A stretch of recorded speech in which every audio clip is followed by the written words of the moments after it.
Hello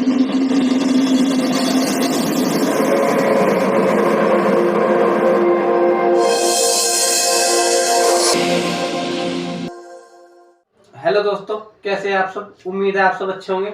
जैसे कि आप सबको पता ही है कि पंजाब एंड हरियाणा हाईकोर्ट में चौकीदार की जो वैकेंसी निकली हुई है, उसके रिलेशन में हमने एक क्रैश कोर्स शुरू करा हुआ है ताकि आप लोग आसानी से एग्जाम को पास कर सके। इस एग्जाम में हम आपको सिलेक्टिव क्वेश्चन और सिलेक्टिव अप्रोच के साथ पढ़ा रहे हैं। मैं बार बार इस बात पर जोर दे रहा हूँ कि क्वेश्चन जो हो वो सिलेक्टिव हो और अप्रोच भी सिलेक्टिव हो, ताकि आप लोग थोड़े समय में ज्यादा से ज्यादा तैयारी कर सके। क्योंकि इसका सिलेबस में कुछ नहीं है, जीएस और करंट है, जो कि बहुत ज्यादा वाइड हो जाती है। जीएस बहुत ज्यादा वाइड है, उन्होंने कोई इसकी लिमिटेशन नहीं लगाई, कोई टॉपिक नहीं दिया है। इसलिए हम काफी मेहनत करके ढूंढ कर आपके लिए सिलेबस ला रहे हैं, टॉपिक ला रहे हैं और क्वेश्चंस को सिलेक्टिव बना रहे हैं, ताकि आप आसानी से इस एग्जाम की तैयारी कर सके। और हम आप जो हमने पहले वीडियो बनाई है उन पर हमें आपका मिला जुला रिस्पॉन्स मिला है। तो उम्मीद है कि जैसे जैसे हम इस कड़ी में आगे बढ़ते जाएंगे, आपका साथ हमें मिलता जाएगा। तो आज का जो टॉपिक हमारा होने वाला है वो होने वाला है प्रेसिडेंट, राष्ट्रपति। क्योंकि इसमें से भी एक क्वेश्चन आने की पूरी पूरी संभावना है, क्योंकि हाल ही में राष्ट्रपति पद के चुनाव भी हुए हैं, जिसमें आपको पता होना चाहिए जो हमारे अभी के राष्ट्रपति हैं वो है द्रौपदी मुर्मू। ठीक है दोस्तों, तो चलिए आज ज्यादा समय न गवाते हुए आज के टॉपिक को शुरू करते हैं। तो आज के क्वेश्चंस में जो पहला प्रश्न आ रहा है वो क्वेश्चन है, राष्ट्रपति देश के लिए वैसे ही हैं जैसे डैश राज्य के प्रति हैं। मतलब सेंटर में जो राष्ट्रपति का होता है, स्टेट में वो होता है किसके पास है। एक जैसे कि प्रधानमंत्री के ऊपर राष्ट्रपति है, उसी तरह मुख्यमंत्री के ऊपर स्टेट में कौन है, गवर्नर। ठीक है दोस्तों, तो जो दर्जा सेंटर में राष्ट्रपति का है वही दर्जा स्टेट में गवर्नर का है। ठीक है दोस्तों, इसी के साथ हम आगे चलते हैं। दोस्तों, राष्ट्रपति राज्यपाल की नियुक्ति में किसकी सलाह लेता है। दोस्तों, किसकी सलाह लेता है राष्ट्रपति राज्यपाल की नियुक्ति करते समय, बताइए दोस्तों। राष्ट्रपति राज्यपाल की नियुक्ति में किसकी सलाह लेता है, प्रधानमंत्री की। दोस्तों, मैं इसके साथ आपको एक बात और बता दूं, जो राष्ट्रपति है ना वो सिर्फ नाम मात्र कार्यकारी अध्यक्ष है, उसके नाम पर सारा शासन चलाया जाता है, लेकिन राष्ट्रपति के खुद के हाथ में कुछ नहीं है। सारी पावर किसके हाथ में है, प्रधानमंत्री के हाथ में। ठीक है दोस्तों, प्रधानमंत्री, लेकिन नाम राष्ट्रपति का रहेगा, पावर और काम सब प्रधानमंत्री ही करेगा। ठीक है दोस्तों, तो चलिए आगे चलते हैं। अवित्तीय विधेयक को राष्ट्रपति कितनी बार लौटा सकता है, कितनी बार लौटा सकता है दोस्तों, एक बार। कैसे लौटा सकता है दोस्तों, जैसे कोई अवित्तीय विधेयक मतलब जिसमें धन का प्रयोग ना करा हो, जैसे कि हाल ही में आप 3 तलाक के बिल को ले लें। जैसे अगर मान लीजिए वो संसद ने कोई बिल बनाकर भेजा, अवित्तीय विधेयक बनाकर राष्ट्रपति के पास भेजा, ठीक है दोस्तों, राष्ट्रपति उस पर भेज सकता है, क्या उसे वापस संसद में भेज सकता है कि आप इस पर पुनर्विचार करें। लेकिन अगर संसद ने उसी विधेयक को वापस राष्ट्रपति के पास भेज दिया, तो राष्ट्रपति के को मजबूरन उस पर हस्ताक्षर करने ही पड़ेंगे। ठीक है दोस्तों, अगर वो हस्ताक्षर नहीं करना चाहते तो वो सिर्फ इतना ही कर सकते हैं कि उसे टाल सकते हैं, 2 महीने, 3 महीने, 6 महीने।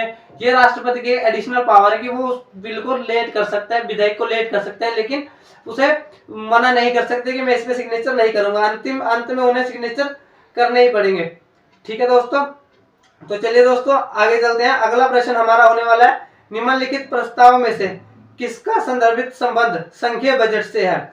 बताइए दोस्तों, संघीय बजट कौन सा है इनमें से, बताइए जल्दी जल्दी बताइए दोस्तों। इसका आंसर हो जाएगा कटौती प्रस्ताव। ठीक है दोस्तों, आगे चलते हैं। भारत के प्रथम मुस्लिम राष्ट्रपति कौन थे, डॉक्टर जाकिर हुसैन। ठीक है दोस्तों, इसी क्वेश्चन के साथ मैं आपको एक क्वेश्चन और करा देता हूं दोस्तों, क्योंकि ये पंजाब एंड हरियाणा हाईकोर्ट का क्वेश्चन, हाईकोर्ट का पेपर है, तो इसमें पूछा जा सकता है कि पंजाब के पहले राष्ट्रपति कौन से थे। पंजाब से जो राष्ट्रपति दिए गए हैं वो है ज्ञानी जैल सिंह। ठीक है दोस्तों, चलिए दोस्तों आगे चलते हैं। राष्ट्रपति का अभिभाषण तैयार किया जाता है, जैसे कि मैंने अभी आपको बताया कि राष्ट्रपति जो है वह सिर्फ नाम मात्र कार्यकारी अध्यक्ष होता है। जो काम करते असल में जो काम करते हैं वो प्रधानमंत्री और उसकी मंत्रिमंडल करता है। तो राष्ट्रपति का अभिभाषण भी तैयार कौन करेगा, प्रधानमंत्री और उनका मंत्रिमंडल। क्योंकि राष्ट्रपति वही बोलेंगे जो प्रधानमंत्री चाहते हैं। आप अगर राष्ट्रपति कुछ भाषण दे रहे हैं तो आप उन्हें प्रधानमंत्री का भाषण समझे, क्योंकि वो अपनी तरफ से कुछ भी उसमें ऐड नहीं कर सकते हैं। ठीक है दोस्तों, तो आगे चलते हैं। युद्ध की घोषणा या शांति का फैसला करने में कानूनी रूप से सक्षम है कौन है दोस्तों, युद्ध या शांति की घोषणा करने के में कानूनी रूप से सक्षम कौन है दोस्तों, राष्ट्रपति। दोस्तों आपको पता होना चाहिए कि युद्ध की स्थिति में जो सारी पावर किसके हाथ में आ जाती है, देश के राष्ट्रपति के हाथ में। और युद्ध को खत्म करने की घोषणा भी राष्ट्रपति करेगा और युद्ध को आरंभ करने की घोषणा भी राष्ट्रपति ही करेंगे। ठीक है दोस्तों। तो आगे चलते हैं, भारत का रक्षा संगठन का सर्वोच्च कमांडर। तो आप सबको पता लग ही गया होगा कि भारत के रक्षा संगठन का सर्वोच्च कमांडर कौन है दोस्तों? राष्ट्रपति। क्यों राष्ट्रपति? क्योंकि सारी पावर उन्हीं के पास में, सेना के प्रमुख कमांडर वही होते हैं। ठीक है दोस्तों। निम्नलिखित में से किसे भारत का राष्ट्र बनने से पहले भारत रत्न पुरस्कार मिला है? किसे मिला है दोस्तों? Doctor S Radhakrishnan. ये भी इंपॉर्टेंट नहीं है दोस्तों, आप इसे भी, इस पर ज्यादा जोर नहीं देंगे, आगे चलेंगे। भारत का राष्ट्रपति बनने वाला प्रथम असमी कौन था? ये भी इंपॉर्टेंट नहीं है, आगे चलेंगे दोस्तों। निम्नलिखित में से किस अधिकारी की नियुक्ति प्रधानमंत्री की राय पर राष्ट्रपति के द्वारा की जाती है? किस किस की नियुक्ति करी जाती है? चलिए दोस्तों, मैं आपको बता देता हूँ किस किस की करी जाती है। भारत के मुख्य न्यायाधीश, संघ लोक सेवा के अध्यक्ष, राज्यों के राज्यपाल। ठीक है दोस्तों, इतना इंपॉर्टेंट नहीं है, इसलिए आगे चलेंगे। राष्ट्रपति पद के उम्मीदवार को इनमें से किसकी योग्यता का होना अनिवार्य है? तो राष्ट्रपति किसका सदस्य होता है दोस्तों? लोकसभा का। ठीक है दोस्तों, आगे चलते हैं। राष्ट्रपति लोकसभा में किस समुदाय के बीच से 2 लोगों को मनोनीत करता है? ठीक है दोस्तों, आपको पता होना चाहिए दोस्तों, जो हमारे संसद में जो लोकसभा के सदस्य हैं उनकी संख्या 545 है, जिनमें से 543 जो सदस्य है उनका चुनाव किया जाता है हमारे द्वारा। हम जो हमारे एमपी है उन्हीं को लोकसभा के सदस्य कहा जाता है। ठीक है दोस्तों, तो उनका चुनाव हम करते हैं, लेकिन 2 सदस्य ऐसे होते हैं एंग्लो इंडियन, जिनका चुनाव कौन करता है दोस्तों?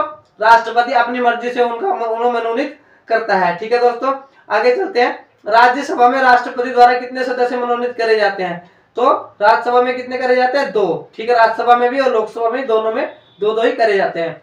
ठीक है दोस्तों, आगे चलते हैं। भारत का प्रथम नागरिक किसे कहा जाता है? इस प्रश्न का उत्तर दोस्तों आप बताएंगे, क्योंकि इतना कुछ पढ़ने के बाद आपको शायद पता भी लग भी गया। इसके साथ ही आप एक क्वेश्चन और तैयार करेंगे, जो राज्य होता है उसका प्रथम नागरिक कौन होता है और द्वितीय नागरिक कौन होता है। इस सबका उत्तर जिसको पता है वो कमेंट में बताएगा।